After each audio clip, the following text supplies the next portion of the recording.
Assalamualaikum warahmatullahi wabarakatuh. Perkenalkan, saya M. Alvareza Finaizar dengan NIM 0840190431 dengan mata kuliah Keamanan Sistem Informasi. Saya akan menjelaskan beberapa materi, yaitu keamanan email dan World Wide Email, World Wide Web. Baiklah, pertama-tama, apa itu electronic mail? Di mana kita menemukan kita jumpai email, sejarah email, internet. Pada 1971, Roy Tomlinson inilah yang menemukan email. Dan email yang pertama yang dikirim waktu itu adalah QWERTY UIPOP, yang merupakan baris pertama pada keyboard komputer. Pada tahun yang sama, icon X juga diperkenalkan sebagai lambang penting untuk menunjukkan atau pada.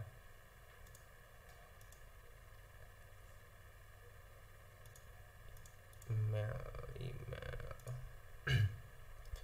Dilansir dari Net History, email sebenarnya sudah digunakan sebelum APRANet atau internet digunakan secara luas.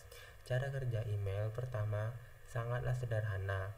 User komputer hanya meletakkan pesan di user komputer lain, seperti meninggalkan pesan di meja orang lain, yang kini disebut file direction. Kembali pada materi. Fungsi email sekarang sebagai identitas diri secara personal, alat untuk mendaftarkan diri dari berbagai situs dan media sosial, fintech, game, dan lain-lain. Email sebagai media promosi.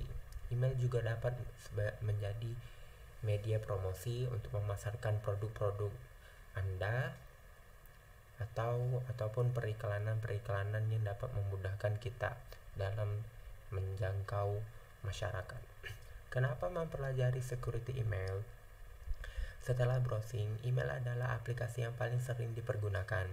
MailServe, selain WebServe, merupakan serve yang paling sering diserang. Layanan basic email ternyata tidak seaman pikiran kita. Pengertian dan cara kerja. Email adalah pesan yang terdiri atas kumpulan string ASCII dalam format RFC .822 dikembangkan pada tahun 1982. Terdiri atas dua bagian yang dipisah baris kosong: header, sender, receiver, date, subject, delivery path, body, isi pesan, yang dapat kita lihat sebagai berikut. Bagaimana pesan non-ASCII yang dilekatkan pada email, contoh attachment. Perkembangan email dengan aplikasi gabungan standar ARS MIME, Multi-Purpose Internet Mail Extension, menambahkan kapasitas RFC 822 agar email mampu membawa konten non-ASCII. Menambahkan 5 header field pada email untuk spesifikasi MIME dan konten, tipe, encoding, ID, description. Bagaimana email bekerja? MUA dan MTI, SMTP, POP3, dan IMAP. Proses sederhananya, kontak keluar dari pengirim, kontak masuk kepada penerima. Proses sebenarnya, kontak pengirim, mail user against MTMA atau MDA pengirim langsung dikirim. MTA pengirim, mail transfer agent. MTNA penerima, mail transfer agent. Sampailah ke penerima MUA, penerima mail user agent MTNA.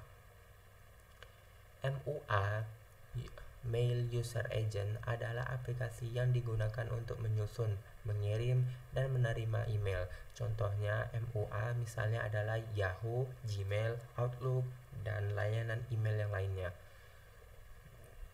Beberapa MUA bisa tampak lebih grafis seperti Evolution, Thunderbird, dan Outlook, atau memiliki interface yang berbasis teks sederhana seperti MUT. MTNA Mail Transport Agent merupakan salah satu komponen mail serve yang bertugas menerima dan mengirim email dari komputer yang satu ke komputer yang lain. MTNA memainkan peran penting dalam sistem penanganan pesan internet. Beberapa tugas MTNA antara lain menerima email, meminta catatan email exchange, dan memiliki server email untuk mentransfer email, mengirim pesan respon otomatis jika pesan gagal sampai tujuan.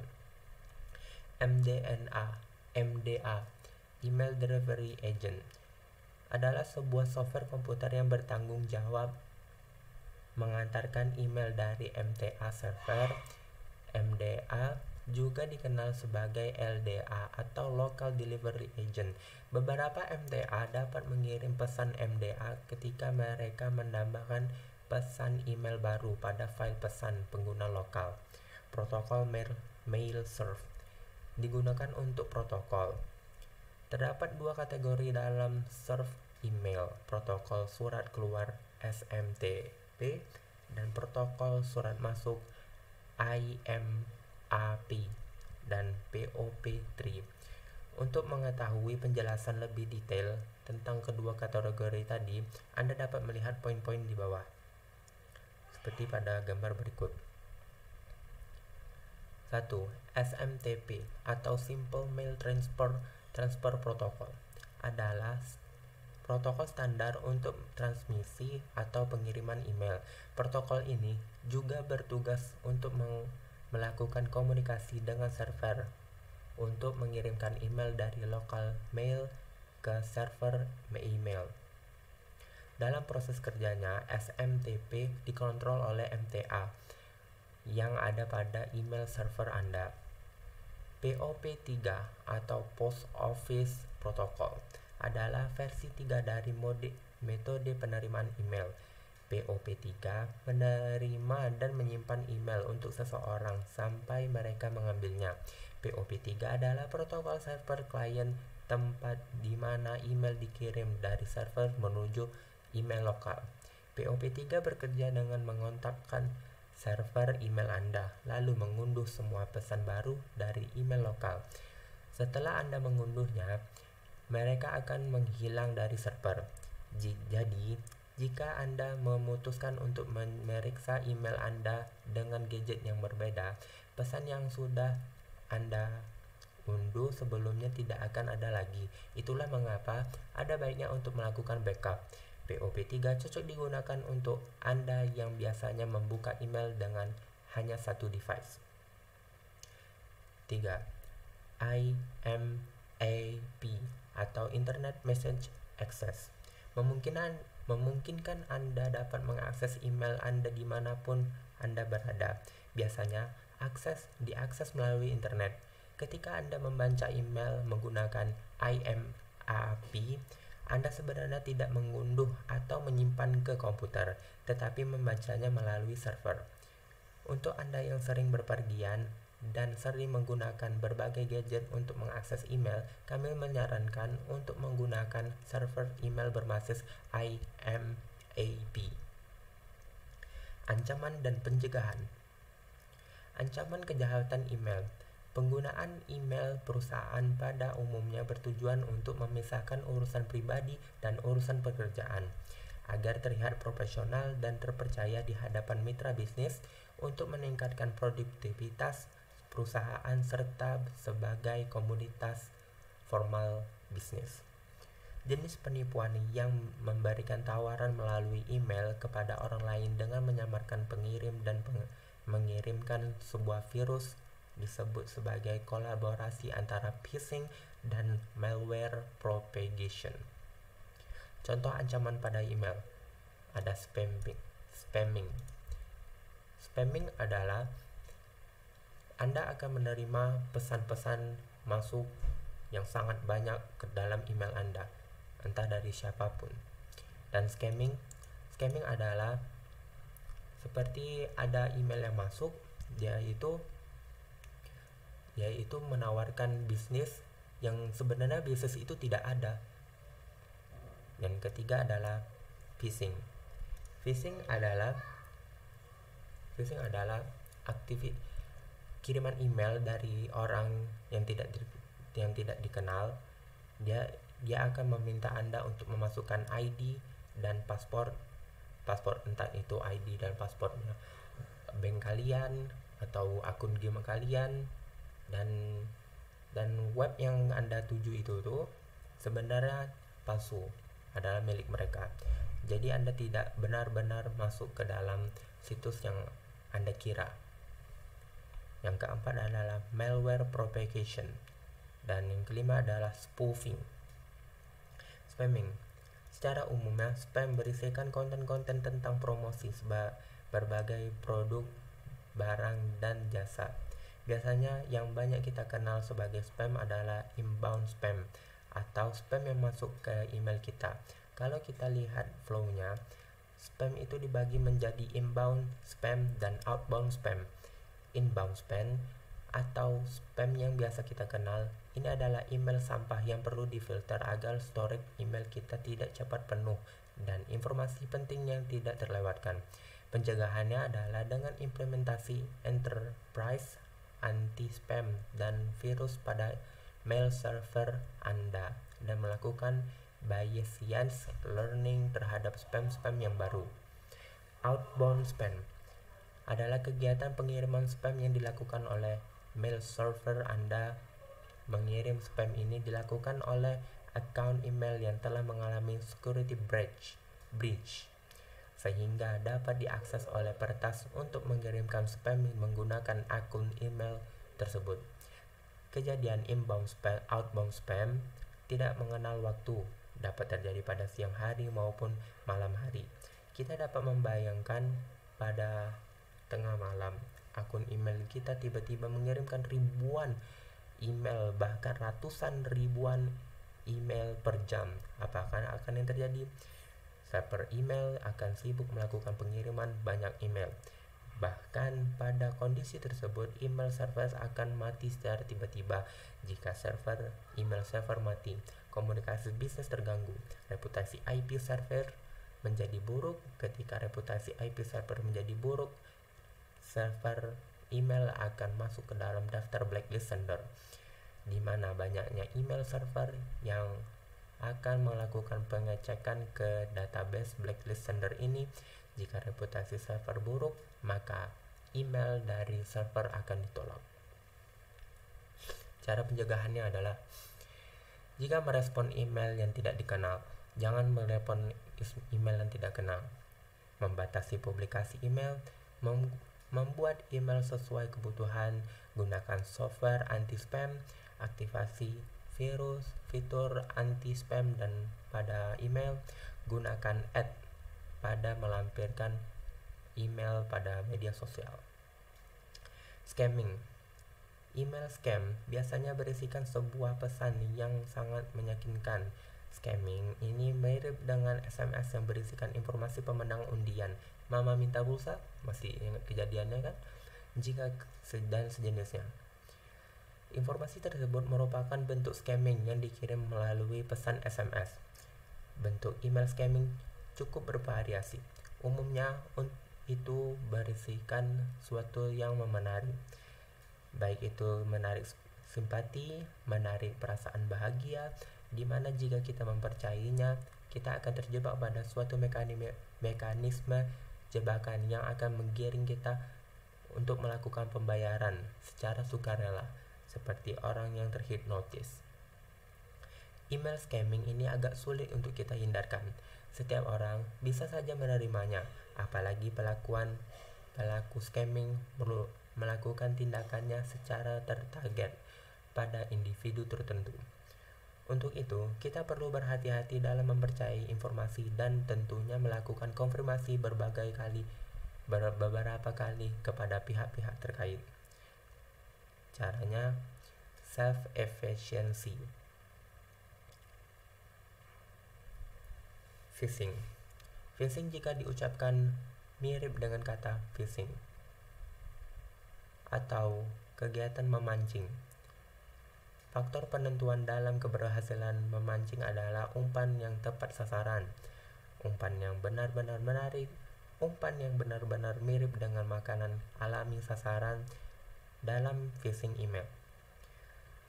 Umpan berupa informasi palsu yang seolah-olah mirip dengan kenyataan biasanya dikirim oleh seolah-olah dari pihak berwenang seperti administrator sistem, pejabat bank, dan lain-lain.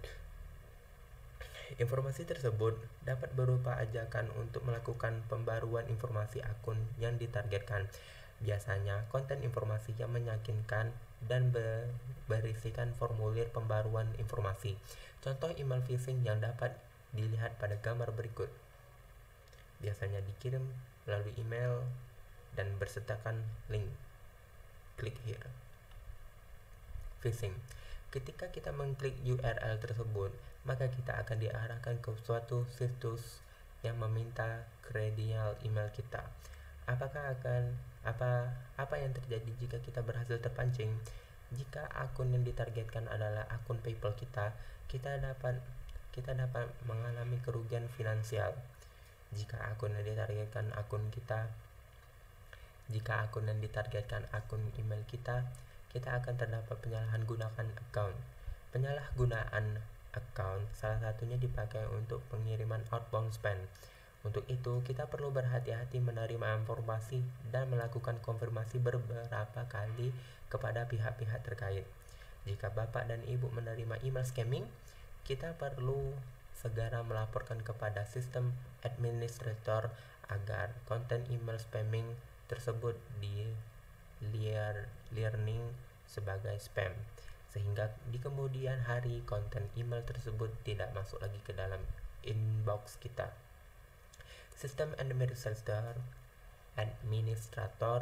email juga perlu menambahkan SPF record dan melakukan konfigurasi tertentu pada anti-spam dan mail server, sehingga seseorang tidak dapat mengatasnamakan nama domain dari perusahaan Anda. Cara mencegahnya adalah mendeteksi dengan tool detect, menggunakan add-ons web browser anti-tab nabbing, menggunakan mekanisme pre-filter, pendeteksian dengan streaming analytic, dan self-efficiency. Yang paling penting, malware propagation. Di dunia komunikasi dan internet kadang terasa penuh dengan bahaya malware, virus. Sistem email perusahaan Anda kemungkinan telah memiliki software anti-spam dan antivirus untuk melindungi email kantor Anda dari email bervirus. Namun, software tersebut tidak dapat mencegah semua malicious email. Dari beberapa malicious threat yang dapat dari internet, di antaranya Trojan horse, virus, worms, spyware, ransomware. Spoofing. Banyak dari kita telah menerapkan dasar pengamanan email. Lantas, mengapa perlu tetap waspada? Hacking account email sangat umum sehingga hampir setiap hari kita bisa mendapatkan email dari seseorang yang Anda kenal yang akunnya telah diretas. Jadi, sekalipun Anda mengenali alamat emailnya, jangan langsung percaya pada isi email. Email spoofing menggunakan alamat form palsu. Mungkin Anda menerima sebuah email dari CEO perusahaan Anda atau dari klinik dokter Anda yang memintakan beberapa data personal Anda. Setiap email yang meminta data pribadi patut diwaspadai sebagai email berbahaya. Dengan cara untuk terhindar dari spoofing adalah menghubungi pengirim melalui media lain untuk konfirmasi permintaan tersebut sebelum mengirimkan informasi sensitif. Jangan memberitahukan data sensitif seperti paspor, nomor rekening, informasi kartu kredit dan lain sebagainya sebelum Anda mendapatkan konfirmasi dari yang meyakinkan. Lanjut kepada materi kita yang kedua adalah World Wide Web. Introduction. Apa itu www? Di mana kita menemukan sering jumpai www. Baiklah, saya punya World Wide Web adalah suatu program yang ditemukan oleh Tim Berners-Lee pada tahun 1991. Awal mulanya, Berners hanya mau menemukan metode untuk menyusun arsip-arsip risetnya. Untuk itu, beliau mengembangkan suatu sistem untuk kebutuhan pribadi. Sistem itu adalah program anti-preemptif lunak yang diberi nama Enquirer. Dengan program itu, Berners berhasil membuat jaringan yang menautkan bermacam arsip sehingga memudahkan untuk pencarian informasi yang dibutuhkan. Inilah yang kelak menjadi landasan dari sebuah perkembangan pesat yang dikenal sebagai www. World Wide Web merupakan salah satu killer application yang menyebabkan populernya internet. World Wide Web dikembangkan oleh Tim Berners ketika bekerja di SunSwift.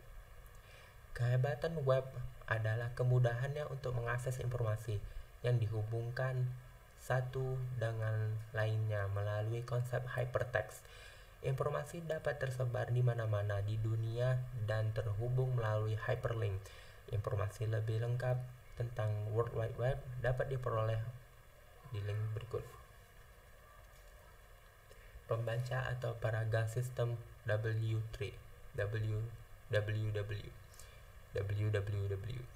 yang dikenal sebagai istilah browser dapat diperoleh dengan mudah, murah atau gratis.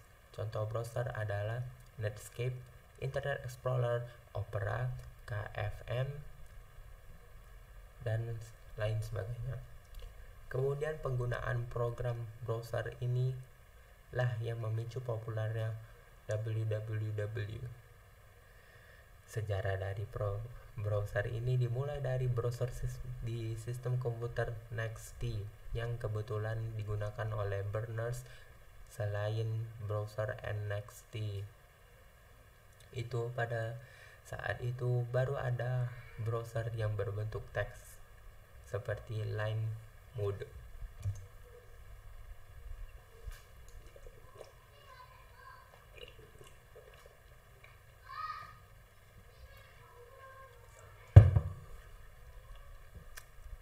Lanjut. Berkembangnya www dan internet menyebabkan pergerakan sistem informasi untuk menggunakannya sebagai basis. Banyak sistem yang tidak terhubung ke internet tetapi tetap menggunakan basis web sebagai basis untuk sistem informasinya yang dipasangkan di jaringan internet. Untuk itu, keamanan sistem informasi yang berbasis web dan teknologi internet bergantung kepada keamanan sistem web tersebut. Arsitektur sistem web terdiri dari dua sisi, server dan klien. Keduanya dihubungkan dengan jaringan komputer.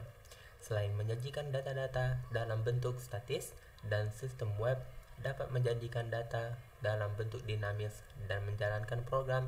Program ini dapat dijalankan di server dan di klien. Sistem server dan klien memiliki permasalahan yang berbeda. Asumsi www. Asumsi dilihat dari sisi pengguna, user. Server dimiliki dan dikendalikan oleh organisasi yang mengaku memiliki server tersebut. Maksudnya, jika sebuah server memiliki domain www.bni.co.id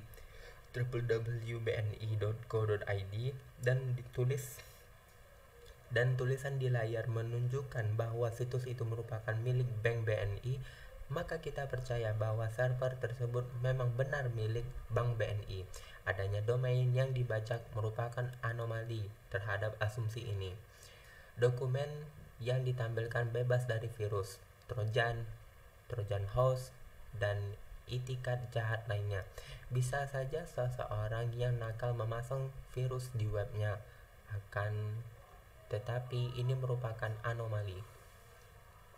Server tidak mendistribusikan informasi mengenai pengunjung kepada pihak lain. Hal ini disebabkan ketika kita mengunjungi sebuah website, data-data tentang kita, nomor IP misalnya, dan lain-lainnya, dapat dicatat. Pelanggaran terhadap asumsi ini sebetulnya melanggar privasi. Jika hal ini dilakukan, maka pengunjung tidak akan kembali ke situs ini. Asumsi yang kedua dilihat dari penyedia jasa.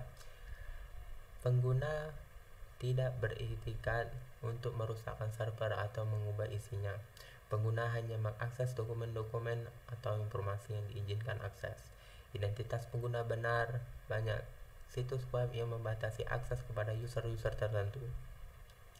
Ada pula asumsi ketiga, yaitu jaringan komputer dan komputer bebas dari penyadangan pihak ketiga. Asumsi-asumsi di atas bila dilanggar sehingga mengakibatkan adanya masalah keamanan server 3W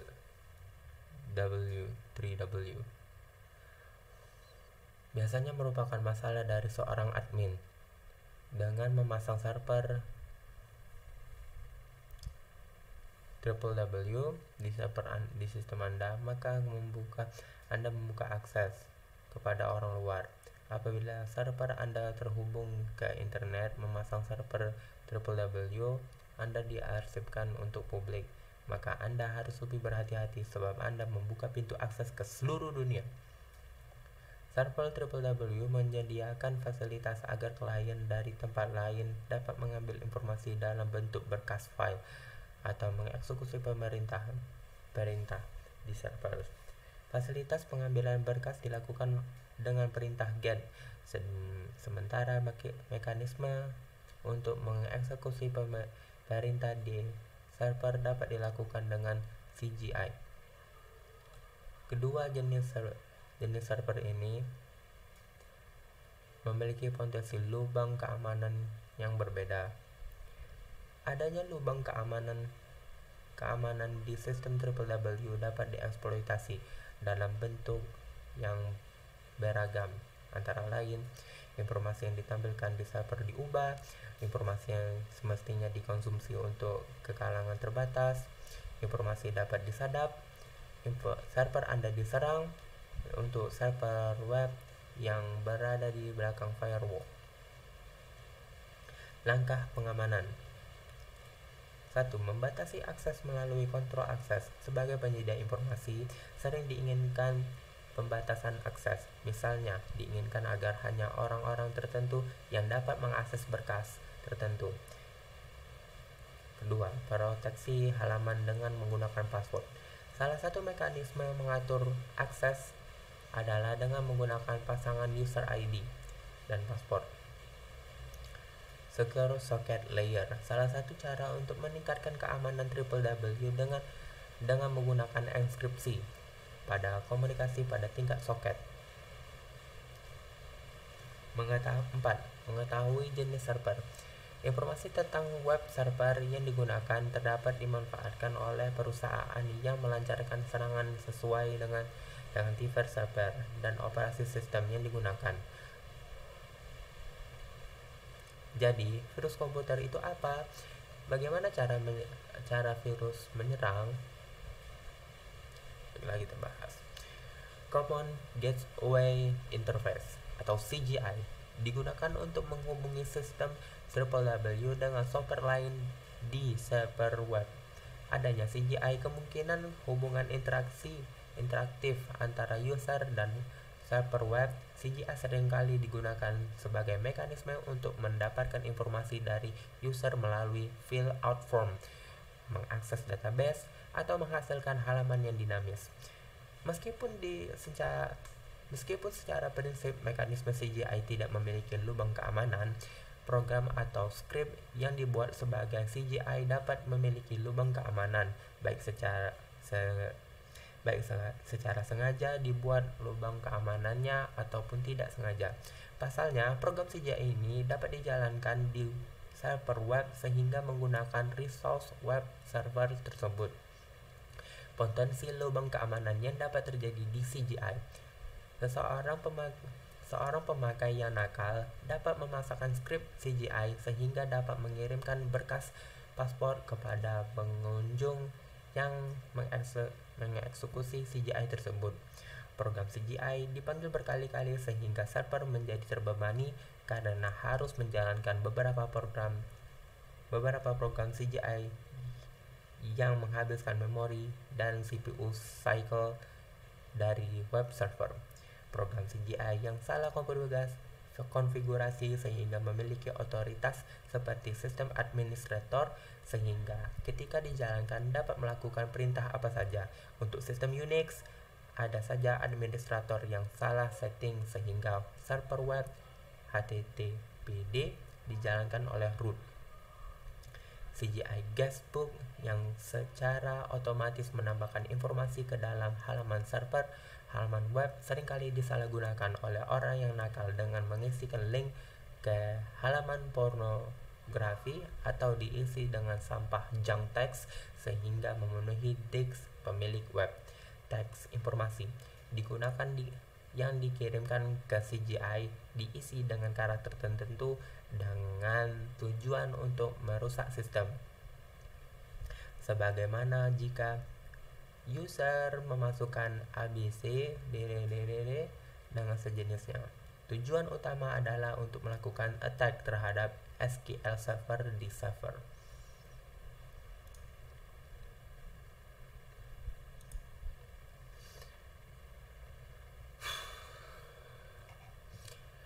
Client dan web application. Keamanan klien www. Pelanggan privasi penyisian Trojan Horse. Ketika mengunjungi sebuah situs web, browser kita dapat diintip sebuah cookie yang berfungsi halaman untuk menandai kita. Ketika kita berkunjung ke server itu kembali maka server mengetahui kembalian dan server menjadi setup dengan itu.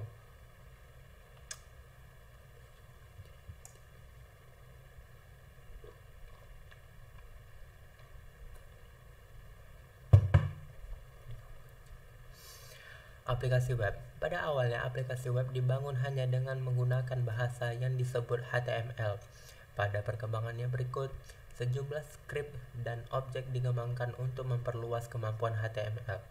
Aplikasi web itu dapat dibagi menjadi web statis dan web dinamis. Dari sisi teknologi yang digunakan untuk membentuk web dinamis, terdapat dua pengelompokan, yaitu teknologi pada sisi klien dan teknologi pada sisi server. Aplikasi web client programming, teknologi web pada sisi klien diimplementasikan dengan mengirimkan kode perluasan HTML atau program tersendiri dan HTML ke klien. Klienlah yang bertanggung jawab dan melakukan proses terhadap seluruh kode yang diterima. Kelemahan pendekatan seperti ini terdapat kemungkinan bahwa browser pada klien tidak mendukung fitur kode memperluas HTML. Kelebihan teknologi pada sisi klien yaitu memungkinkan menampilkan yang bersifat dinamis. Contoh teknologi pada sisi klien yaitu Control ActiveX, Java Applets, dan script sisi klien.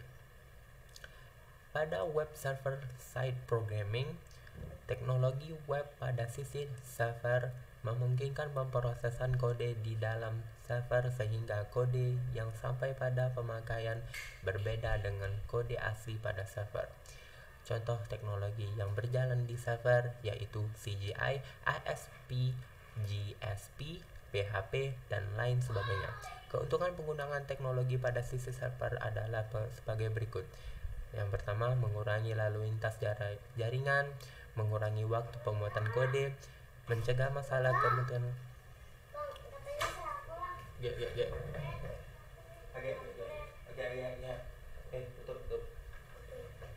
tutup.